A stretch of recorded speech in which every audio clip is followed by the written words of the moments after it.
Hello, welcome everybody to our dig in. Before we get started, we're going to give a couple minutes for everybody to show up, but welcome.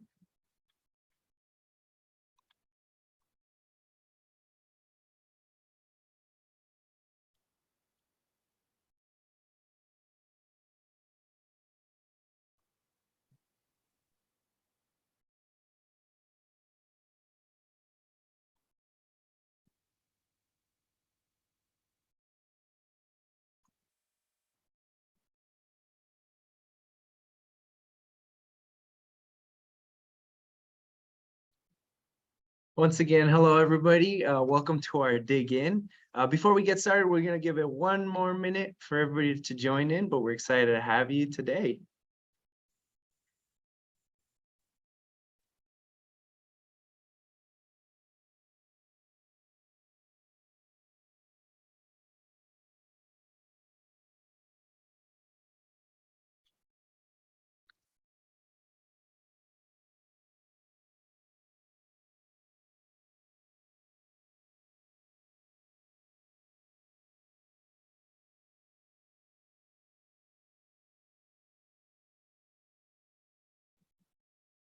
All right, well, we are going to go ahead and get started. Hello, my name is Mario Munoz, and I'm the Education Outreach Chair of the Women in Mining Arizona chapter. First, I'd like to welcome you and thank you for joining us today in this talk about mining in mountains in Arizona with Lhoist Nelson Plant. Before we get started, we want to give you a brief introduction to our organization and why we're hosting these talks. So the Women in Mining Arizona chapter, WIM Arizona, is a nonprofit organization with 5 objectives, one of which is to educate our members and the public on technology, economic, regulatory, and other mining-related topics. These monthly dig-in webinars are part of our efforts and commitment to meet these commitments. We'd also like to thank our overall sponsor for the platinum sponsor, Freeport-McMoRan. Thank you for your support. And in the future, if you'd like to support our webinars, we do have sponsorship opportunities available for anybody. And you're welcome to explore our dig-in page for those sponsorship opportunities. Now I'll turn it over to Melissa. Hello, my name's Melissa Choban, and I am the treasurer of the Women in Mining Arizona chapter. I will be introducing our speaker today. Jolene is a member of the Navajo Dene Nation and a 3rd-generation miner. Her grandfather was a haul truck driver and father specialized in drilling and blasting. As a child, her dad would take her to watch the blasts at the different sites where he worked. This sparked her interest in mining and set her on her path. In her 20+ years in mining with Lhoist, she has held, we had this conversation prior to this. She has held nearly every position at the plant, from entry-level position of general labor to her current role as plant manager of the Nelson facility. Being the plant manager was always her aspiration, and she is currently wrapping up her 3rd year in this position. Her greatest achievement in this role has been to improve processes and procedures to make the plant a more safe, efficient, and pleasant place to work. She has seen her team grow and flourish, preparing them for more opportunities to develop their skills for a brighter future. She is very proud to be a woman in mining and hopes her story can inspire other young women to get involved in the mining industry. Jolene, would you like to take over? All right, I'm going to share my screen with you all.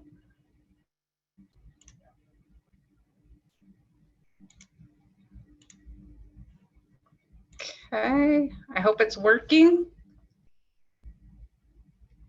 You can't quite see your screen yet.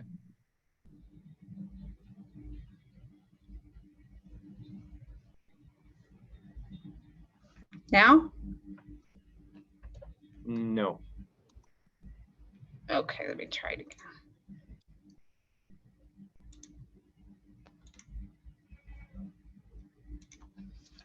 Now we can. Okay, Yeah, got it. there we go. Okay, I'll proceed then. Okay, so today I'm just going to start off with a little history of Lhoist, and then we'll roll into the Nelson plant itself.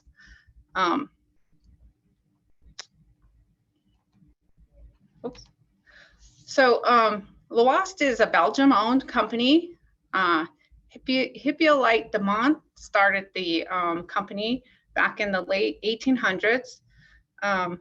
He started the lime plants in the Hermel quarry.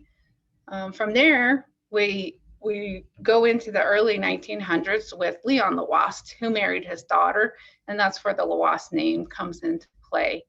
From there, they just continued to expand and grow, starting in Europe, and then in the early 80s, coming over the Atlantic into the Americas, and acquiring the chemical lime plants of Texas, which was also Nelson. Previously, Nelson was owned by Flintco, Dinstar, Chemstar, and Chemical Lime. Lhoist built the St. Genevieve plant in Missouri along the Mississippi River in the 1990s. And today they just continue to grow and expand right now in Latin America, Asia.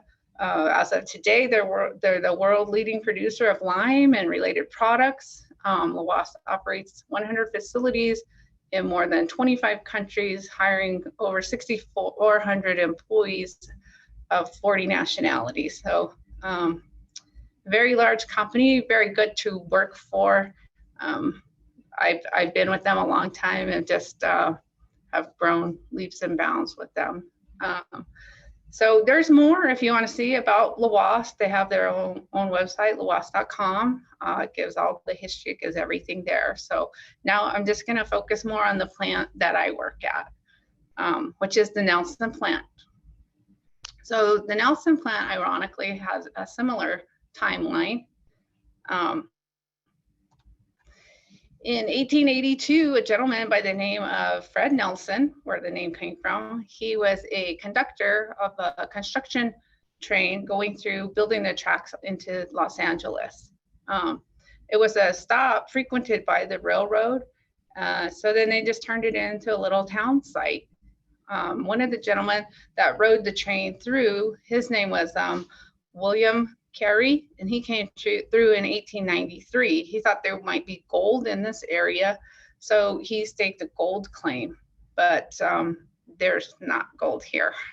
So by 1904, he started with his wood burning kilns, similar to these. By 1912, he had a land patent. February 7th, 1912 was a land patent for this area, and he was up to 9 wood burning kilns, making about 100 tons of lime per week.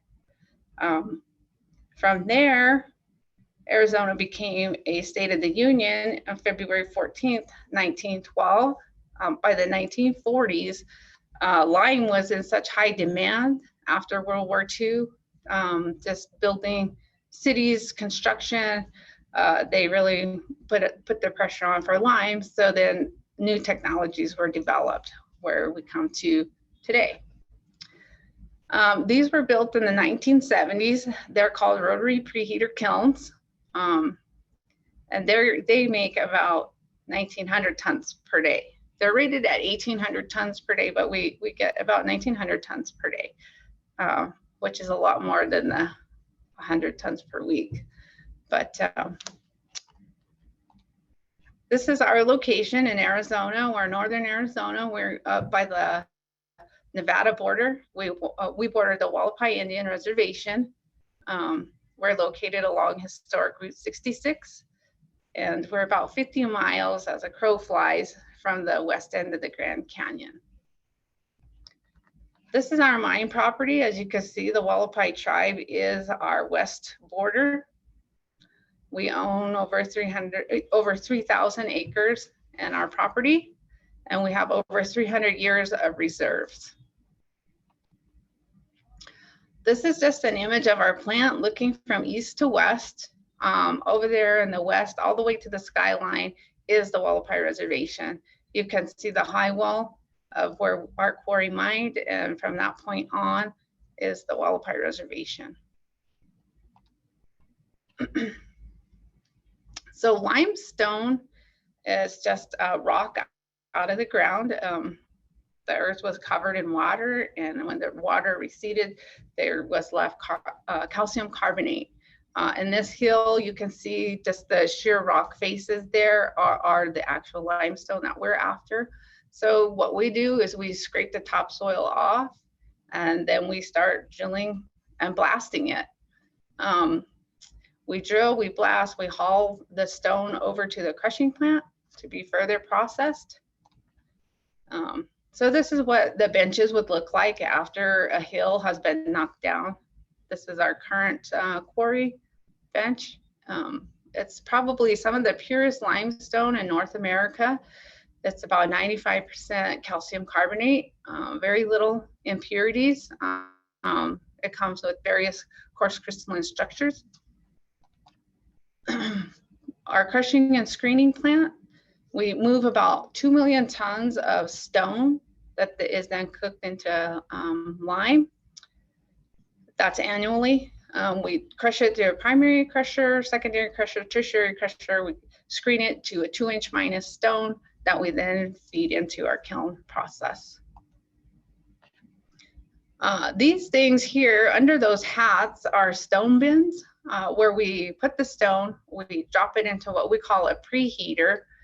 The stone is preheated to about 600 degrees before it transfers into the long tubes, which are actually the kilns. The kilns are heated inside to an internal temperature of about 2,500 degrees. To reach that temperature, we use a combination of pet coke and coal. So once inside the kiln, the stone is cooked, and then what comes out is the quicklime. So the retention time in the tubes is about 1 hour from end to end. We can process it further by adding water, and that's called calcium hydroxide. And we can either dry it after we add the water and create another reaction. We can dry it into a powder form, which is the bags that you find in Home Depot, or we can just leave it as a milk of lime liquid slurry blend, and that's also used in other processes. So this is kind of the lime cycle as it goes through the kiln. The stone enters, we burn it, we drive off the CO2, then we're left with the calcium oxide. Once we introduce the water, we add the H2O, which then turns it into the calcium hydroxide. And from there, it just goes back to the ground to be recarbonated. What is lime used for? Most people don't realize how versatile lime is. It's used in everything you could imagine. We use it to make iron, steel. It's used in the copper making industry. It's used in environmental as a flue gas treatment to balance the pH when things are too acidic. Used in water purification, construction, road building, mortars, concrete. It's also used in the farming industry to balance the pH in the soils and as fertilizer, paper milling. We have a customer in Washington that uses it to preserve their apples. So, how do we get it out of here? We ship by rails and trucks. So the BNSF services us every other day, and we ship 60 to 80 cars per week. And we also receive the pet coke and the coal by rail. The trucks is predominantly CTI is our carrier. We ship by rail to different terminals in the areas, and then they can transfer that into trucks as well and take it. So you said Freeport McMoran, FMI, Morenci mine, we ship rails to Deming, they offload and they take it to Morenci and Chino mines in southern Arizona. and it's about 45% by rail, and by truck, and 55% by rail from our facility. Our customer base is primarily FGT. We do a little bit of steel to CMC down in Phoenix area, and then we ship a lot to the copper mines as well, and some for soil and asphalt. The hydrate is used in asphalt. Some fun facts about our facility. We have a memorial cemetery on site. Back when there was a town site here, years back, there was a cemetery, but when the actual present day mine was installed, the headstones were moved, and there's debate whether the bodies were moved or not moved. I don't know. This is still being debated, but we do have a memorial cemetery.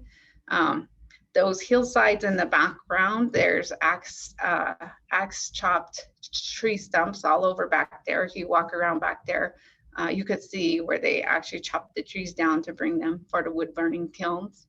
And we do have one employee who actually lived in the Nelson town site as a child. He still works here. It's on close to retirement. So that's about it. If anybody has questions, and of course, this is one of our amazing Arizona sunrises. So.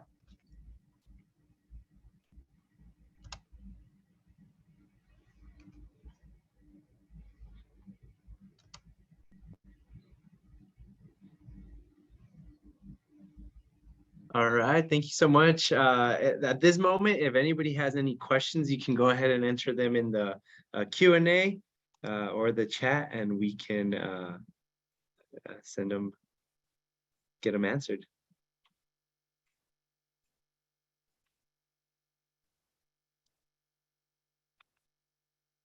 So Daniel asked, what is the source of water?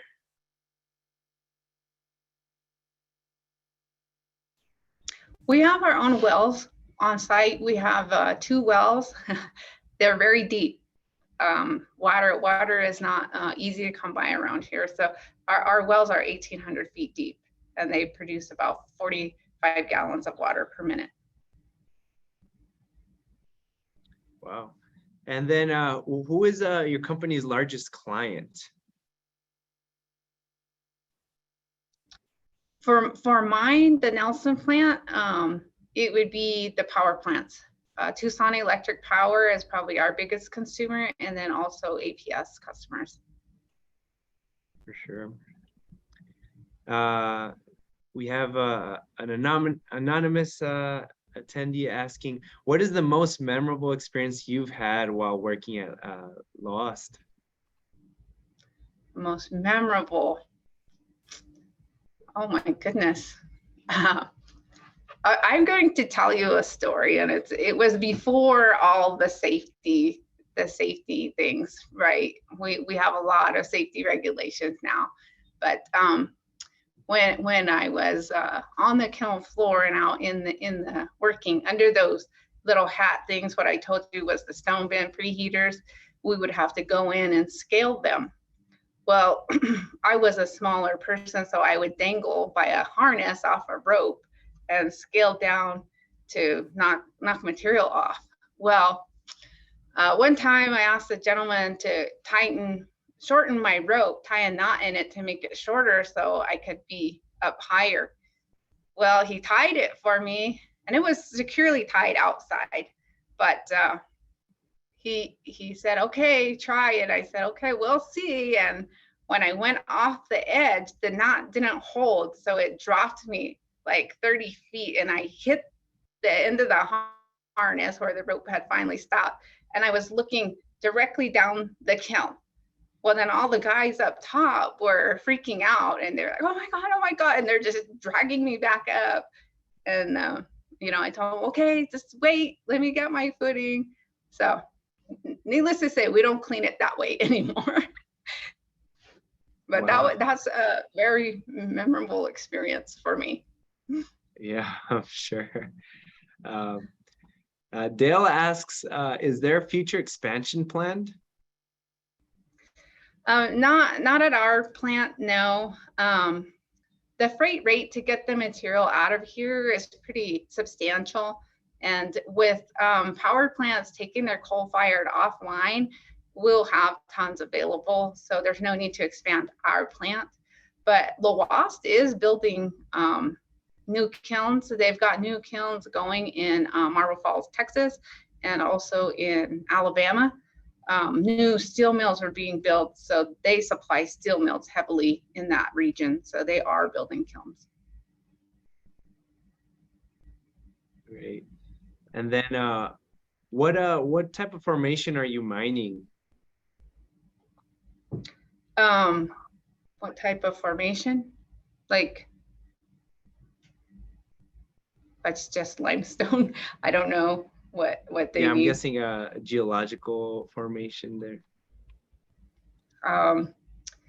You know what? There's different formations in there. There's Mooney Falls, and I'm not a geologist, so I don't know all the formations. I'm sorry, but we're all the way. We can mine down to what we call level 6, which is a really coarse crystalline stone, and then everywhere in between is fine and medium grain. So we kind of do a blend of the different stone structures to get the quality of lime that we need.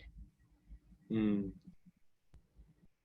So now that you have reached your goal of becoming a plant manager at the Nelson plant, what would you like to do next? Do you hope to retire in that role or continue growing in the organization? No, I do want to continue to grow. And I think Lhoist does great of letting people grow and develop. And I have young kids still at home, but they're going to be going to college in the next 3 to 4 years. I'm going to have an empty nest. And then I think I'll be able to decide where I want to go from there. Mm-hmm. That's great. About how many extensions has the plant had since it began operations? We've really just had the 2 kilns since the 70s. We've expanded some of the storage facility. We've added the hydrator. The hydrator didn't come online till the 80s. We've had some new technology developments. As far as how the kilns are operated, there's more of a autopilot system now. So automation has really come a long ways. The way we maintain the kilns, there's more predictive, continuous monitoring ways to do maintenance. So we're trying to automate and progress with the technologies that come available. Mm-hmm. And you had mentioned that, Dave asked that you had mentioned that the plant is coal-fired. Do you also have access to natural gas?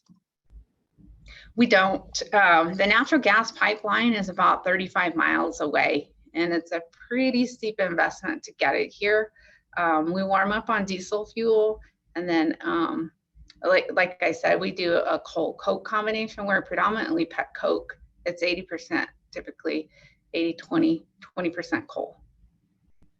Yeah, and similarly along those lines, can you talk a little bit about what are some of the pollution control mechanisms that are in place to limit the pollution? Yeah, absolutely. So we are closely governed by DEQ and EPA because we're so close to the Grand Canyon, where we can't emit particulates, pollutants, polluting the view of the canyon. So we have a SENS technology on our system. It monitors NOx and SOx, and we have strict regulations that we have to meet. We do some urea injection to monitor the NOx, and then the sulfur emissions we can manage with our stone blends and the different fuels we use. We are watching the Lime Act. There is further regulation coming about, and we're closely monitoring that, but we're not expecting that until 2025. Mm-hmm. Can you talk a little bit about some of the greatest challenges that the Nelson location sees within its operations? Are these seen across industry as well, or is it specific to maybe that location? I think our location, just specific to our location, freight it's a huge freight rate to get things in and out of here by the rail. I mean, almost as much as the commodity, right? We pay a dollar value for the commodity and the freight rate is just the same. So freight's huge. And then the other fact is that we are 60 miles from the nearest town, big town, which is Kingman, Arizona. Just getting people wanting to commute this far and to stay commuting, that's a large portion of your life gone in a 2-hour commute every day. So that's been challenging, and it wasn't so much years back, but maybe with the cost of fuel and more opportunities in the areas that with the development of what goes on in Kingman and more opportunities, we're finding that difficult to find employees to stay. Mm-hmm. Yeah, and speaking of employees, about how many employees are there within the company? We have 84 employees here at our site. 64 are the hourly workforce, and then we have 20 salaried staff. Mm-hmm. And have you ever had a chance to check out any of the European facilities? I have. I've been to the Belgium facilities. The Limestone, they call it, is the head office there, and we went on a visit of some plants over there. It was amazing. It was a very good experience. I'm sure. And just to circle back about women in mining, we only have 3 women here at my facility. We've hired other women and they just didn't stick it out. But I'm all for women in mining, so come apply. Yeah, for sure. In fact, somebody asked a little bit about what it's like to be a female in a male-dominated industry, and maybe what's worked best for you when dealing with that. Yeah, this is probably one of my favorite stories to tell. I started here at Nelson on a school to work program, they called it, out of college. In the summer times, I'd come home from college and I'd come to work out here just for a summer job. And then when I graduated college, they were going to hire me. And the hiring manager at the time, his name was Mark, and wise beyond what he realizes, he did tell me that you're a young female coming into a male-dominated workforce. So either I can put you in the office working on a computer and you can do it that way, or you can go put your boots in the dirt and see what they do and earn their respect. And so I think that was probably the greatest advice I ever had. So I did that, and I don't see a lot of challenges. I mean, the guys know I've done everything they've done. I've been there, I've seen it.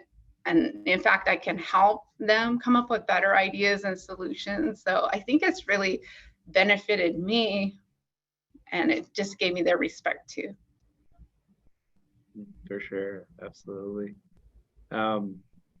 So Richard asked, is there undersized material that is screened out? If so, what do you do with it? We do. It was on the slide. I kind of skipped over. It's we have crusher fines, and it's 3% of all the crusher feed is fines. It's really a quality aggregate material that we don't have a customer for right now. We've got an Italian-based company coming out next month to look at it, do some analysis to see if they could use it. We've been told it would be great material for shingle filler and animal feed products, but just the freight has been the limiting factor for anybody to want to use it. But we do have a lot of it, and we are looking at ways to use it. I mean, it's a good product. So there might be some capital investments we would have to make with like some way to mill it and dry it to get it to the sizes that would be usable.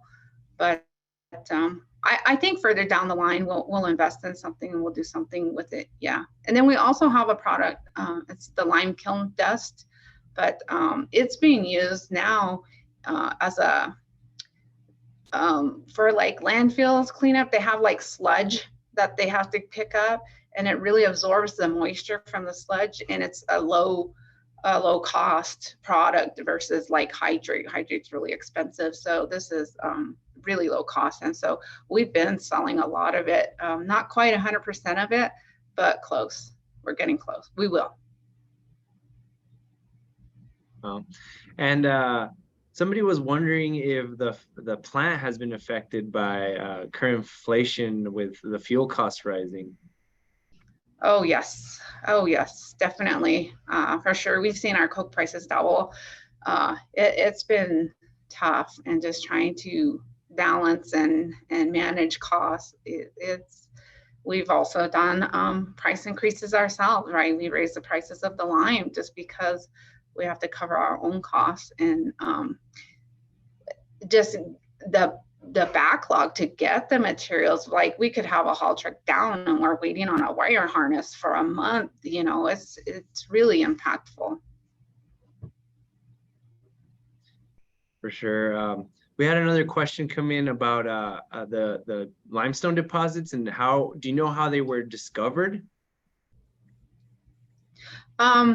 No, just like I said, the guy coming through the area, he was the one who originally noticed it and seen it, and then started those little wood burning kilns, and it just blew up from there. Mm-hmm. Okay, we have a few more questions. And you had mentioned that you had come out straight out of your education. They were wondering, what is your educational background?